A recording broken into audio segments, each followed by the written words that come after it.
Prelims 2013 का सवाल है इकोनॉमी सेक्शन से।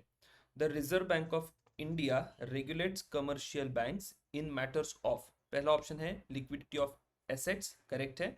Branch expansion, right. Merger of banks और वाइंडिंग अप ऑफ बैंक्स, तो चारों ही मामलों में रिजर्व बैंक ऑफ इंडिया जो है कमर्शियल बैंक्स को इंडिया में रेगुलेट करता है। और इसका फिर करेक्ट आंसर हो जाएगा ऑप्शन डी, 1 2 3 एंड 4।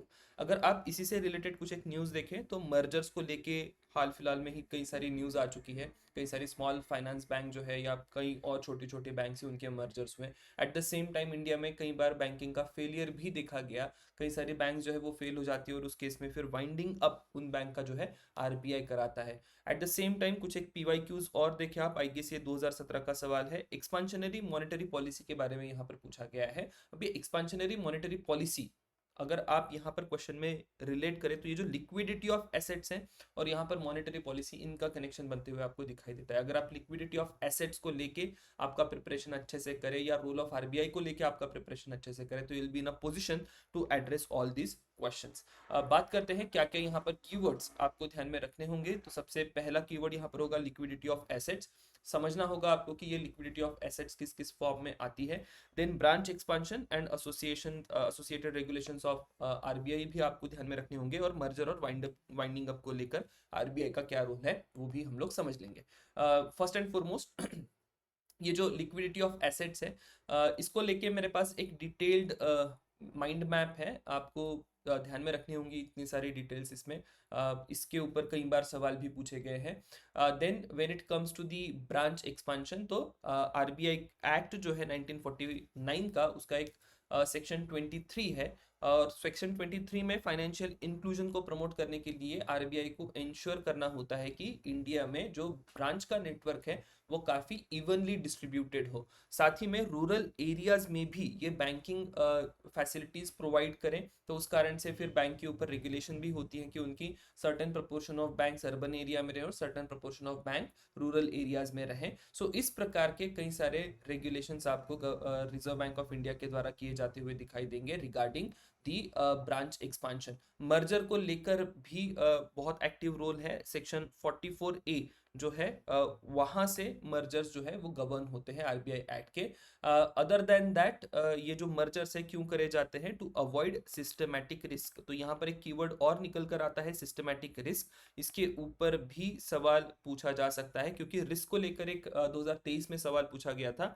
एक कीवर्ड वहां पर पूछा गया था कि ये बीटा क्या होता है फाइनेंस इंडस्ट्री में, राइट। सेक्शन 45 जो है वहां से भी आपको कुछ एक प्रोविजंस दिखाई देंगे regarding the winding up of banks. और ये बहुत वाइडली न्यूज में रहा हुआ सेक्शन है। तो यहाँ पर अगर आप सवाल देखें तो सेक्शंस पूछे जा सकते हैं। सेक्शन 45 पूछा जा सकता है या सेक्शन 44 पूछा जा सकता है, सेक्शन 23 यहाँ पर पूछा जा सकता है, so on and so forth. Now let's move forward to the liquidity जो है बैंक में किस किस फॉर्म में होती है, कैसे रेगुलेट किया जाता है, उसको आप थोड़ा सा समझ लीजिए। सबसे पहले लिक्विडिटी के टूल्स अगर हम लोग देखें तो कैश रिजर्व रेशो, सीआरआर जिसको हम कहेंगे। Then we have statutory liquidity ratio, SLR.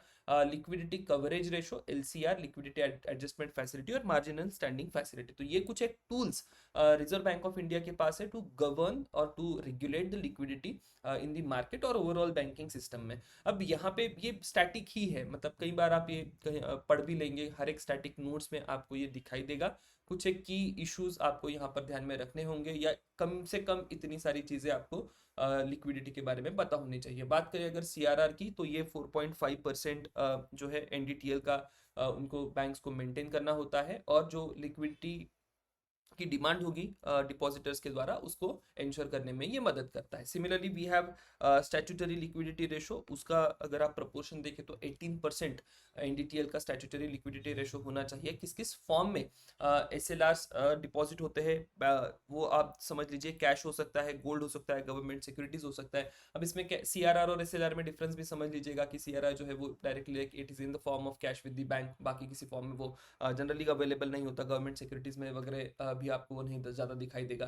Then purpose जो है एसएलआर का, it's like buffer of high quality liquid assets, आप उसको देखेंगे, और ये सभी कमर्शियल बैंक्स के द्वारा उसको मेंटेन करना होता है। लिक्विडिटी कवरेज रेशो की अगर बात करें बेसल 3 के नॉर्म से, ये लिक्विडिटी कवरेज रेशोज यहाँ पर आपको आते हुए दिखाई देंगे।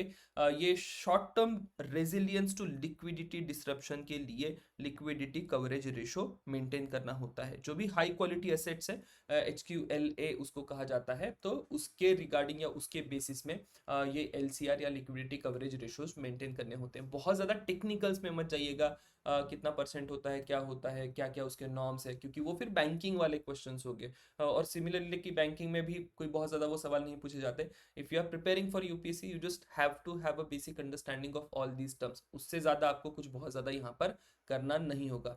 अब बात करें ये लिक्विडिटी कवरेज रेशो पिछले कुछ दिनों में न्यूज़ में बना हुआ है, क्योंकि इंडिया में क्रेडिट बहुत बड़े पैमाने पर बढ़ रहा है, और क्रेडिट अगर बढ़ते जाएगा तो we will have to have a liquidity coverage as well. ठीक है, तो उस कंटेक्स्ट में ये LCR जो है ये न्यूज़ में था, तो आपको वो भी ध्यान में रखना होगा। लिक्विडिटी एडजस्टमेंट फैसिलिटी भी होती है, जो कि रेपो और रिवर्स रेपो के द्वारा मेंटेन करी जाती है, just to manage day to day liquidity mismatches in the banking system. ठीक है, और फिर मार्जिनल स्टैंडिंग फैसिलिटी होगी, जो कि ओवरनाइट जो भी लिक्विडिटी के इश्यूज होते हैं उसको लेकर MSF यहाँ पर इंट्रोड्यूस करा गया था। तो ये है बेसिक कुछ इशू लिक्विडिटी जो है बैंकिंग सेक्टर में, उसको लेके आप उसमें जितने भी आपके स्टैटिक नोट्स हैं, गो थ्रू दो स्टैटिक नोट्स, यहाँ पर आपको बहुत अच्छे से स्टैटिक पर होल्ड होनी चाहिए। ठीक है, तो ये था एक क्वेश्चन RBI को लेके इकोनॉमी सेक्शन 2013 से। मिलते हैं नेक्स्ट क्वेश्चन में। Thank you everyone.